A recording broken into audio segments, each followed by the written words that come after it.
Hi guys, my name's Gloria, welcome to my channel. I talk a lot about styling on my channel, but today I want to talk about something that I've always wanted to touch on, which is personal development or mindset. To start, I want to give you a little bit of background story of why I think it's important to bring this up. Back in 2017, I was going through what you would call a quarter-life crisis. I just went through a breakup, I hated my job, and I didn't know what I wanted to do in life. I used to have many passions, but I found myself not doing any of them. I felt so lost and painful that I really needed to make some changes. I first started by changing my style, which is why I talk about it so much on my channel. At the same time, I also started reading a lot. The first book I picked up happened to be this one, The Good Old 7 Habits of Highly Effective People by Stephen Covey. I had heard about it for so many times, but I never actually read it, so I decided to give it a try. And it blew my mind. I literally said to myself, why didn't I read this earlier? And after so many books I've read, I still find this one to be one of the most impactful on me. So in this video, I am going to share with you some of the main concepts that really helped me along my journey of self-improvement. And hopefully it helps you in some way too. I think we all want to be happy, successful, and have great relationships, right? And there is an enormous amount of information out there telling you, do this and you be successful, buy this and you be happy, say this and you make other people like you. But it never really solves the problem. Somehow we still feel unhappy and unfulfilled, and we're still struggling with our relationships with other people. The thing with these quick fixes is that they don't really solve our problems in a fundamental way. Covey says, the way we see the problem is the problem. We look for techniques to fix our problems, but we really think that the problem might well be deep within ourselves. If we want to be truly happy and successful and have great interpersonal relationships, we need to start working on the inside part of ourselves first. Covey refers to it as the inside-out approach. We need to work on our character, and character is built by our habits. In the book, there are 7 habits. Habits 1 to 3 are private victories, which is about self-mastery, the essence of our own character growth. You can't really work on the later habits without working on these 3 habits first. And habits 4 to 6 are public victories, which is about cooperation and communication with others. Habit 7 is a continuous improvement that embodies all of the previous 6 habits. Habit 1 is to be proactive. I think this is something that a lot of people need to hear. It means we are responsible for how our life turns out.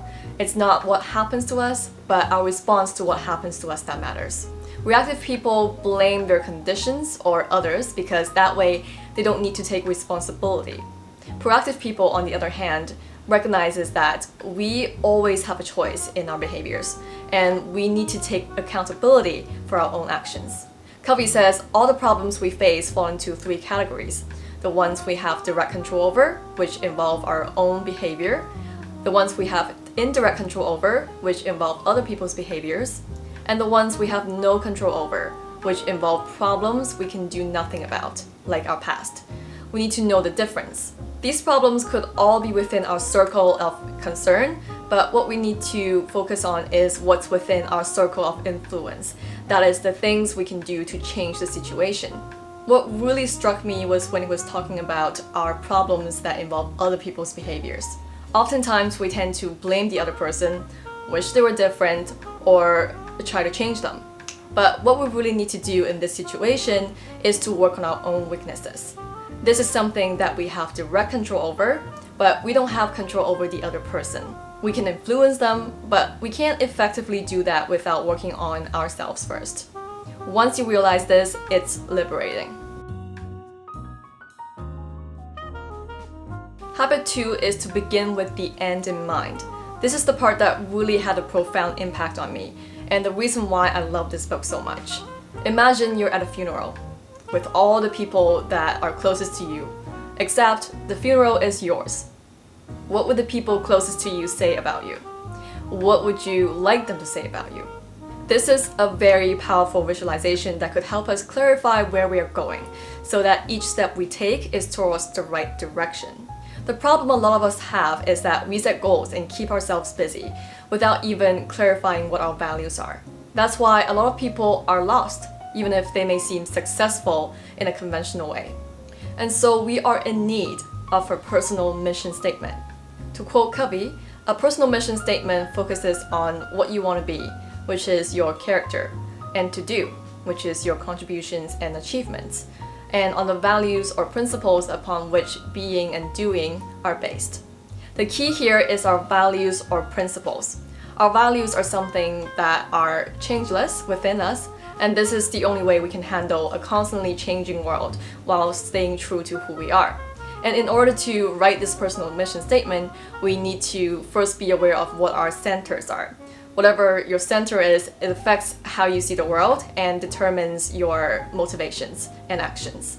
There are the spouse-centered, family-centered, money-centered, work-centered, possession-centered, pleasure-centered, friend-centered, enemy-centered, church-centered, and self-centered. But none of these are optimal. Instead, we should strive to be principle-centered. It means our sense of security comes from correct principles that do not change. We have correct roadmaps that allow us to clearly see where we're going. We're self-aware and proactive, and we're not affected by other people's behaviors or our circumstances. A great tool to help us write a well-balanced mission statement is to break down the important roles we play in our lives. For example, a manager, a spouse, a parent, an individual, and so on. And then clearly define our long-term goals for each one of them. Habit 3 is to put first things first. This is a really important time management tool that could be tremendously beneficial. With all the activities that we do, there's the urgent and not urgent, and there's the important and not important.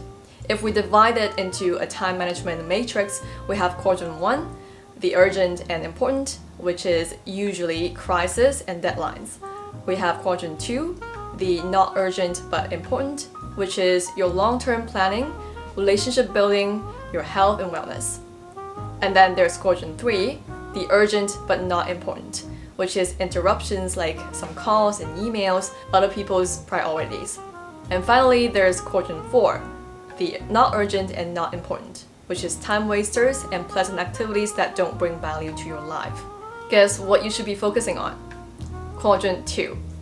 Throughout our lives, we've been taught to focus on quadrant 1 and 3, yet we neglect the things that are truly important to us in the long run because they are not urgent. I'm definitely guilty of this.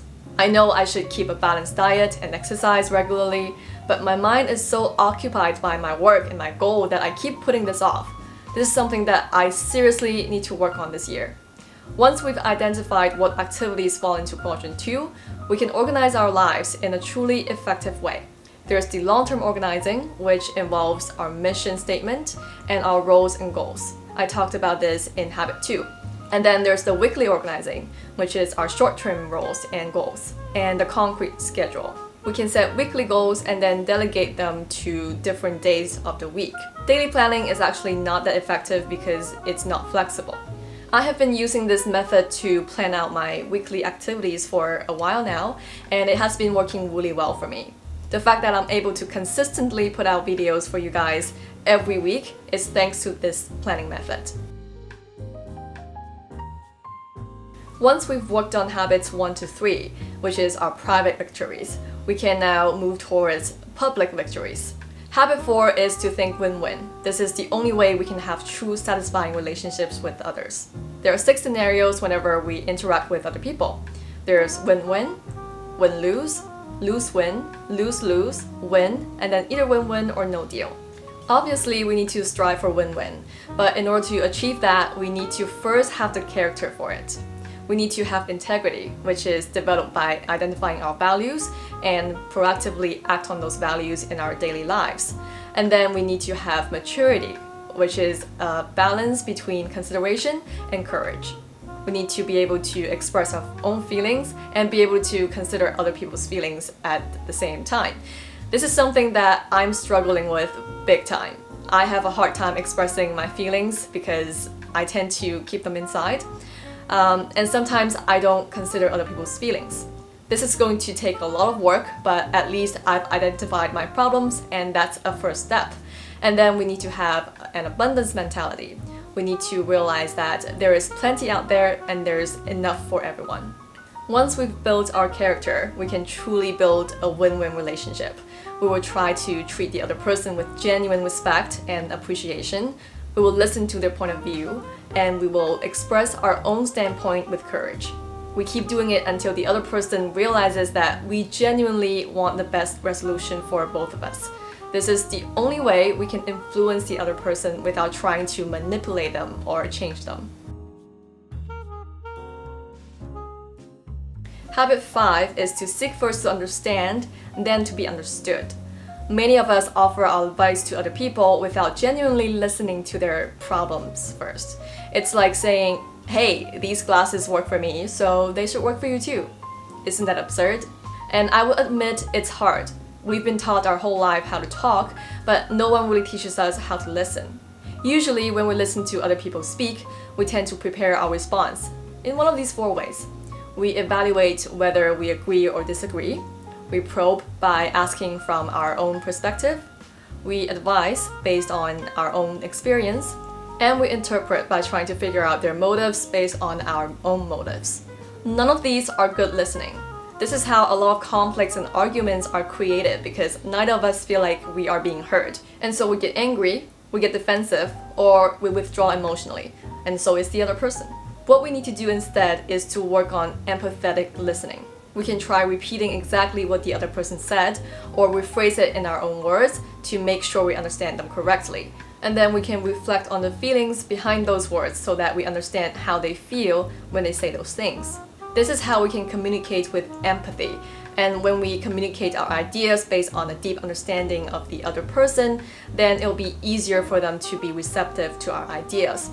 A lot of us need work in this area. I mean, a lot of us, myself included. Habit 6 is to synergize. When we build up our character to be able to think win-win and we seek to understand before being understood, we're going to be able to work together with other people effectively and achieve greater results than we're able to achieve on our own. The key to synergizing is to value our differences. If you all have the same opinions, it's not valuable. We need differences in thinking. This way, it can potentially help us see our blind spots. To be honest with you, this is something that took me a while to wrap my head around. I hate conflicts and arguments. I just want to be peaceful, you know? But I've come to realize that it's actually not beneficial to have people agree with you all the time. You need people who can give you constructive criticism to help you grow. Habit 7 is to sharpen the saw. It brings together all of the previous 6 habits. In order to continuously grow, we need to focus on 4 aspects. The first aspect is our physical dimension. We need to eat well, exercise regularly, and make sure to rest and relax. Like I mentioned before, this is what I need to focus on this year. It has a lot to do with habit 1, which is proactivity. The second aspect is our spiritual dimension. We can practice meditation, be in nature, and immerse ourselves in great literature and music. This is highly related to habit 2, which is to begin with the end in mind. It helps us focus on our core values and mission in life. The third aspect is our mental dimension. We need to continue reading to expand our mind, and we should limit consuming information that don't really bring value to our lives, like TV episodes. This is related to habit 3, which is put first things first. It helps us effectively maximize the use of our time. The fourth aspect is our social and emotional dimension. We need to seek to understand other people, contribute to society by doing meaningful work, and help others succeed. This practices all of habits 4 to 6. And that wraps up the video. Let me know in the comments what you find the most useful. I recently reread this book and I still found things that I needed to work on. So I highly recommend giving this book a read yourself if you haven't already. And I hope this video serves as a quick introduction into the book for you. Thank you so much for watching, and I'll see you again next week.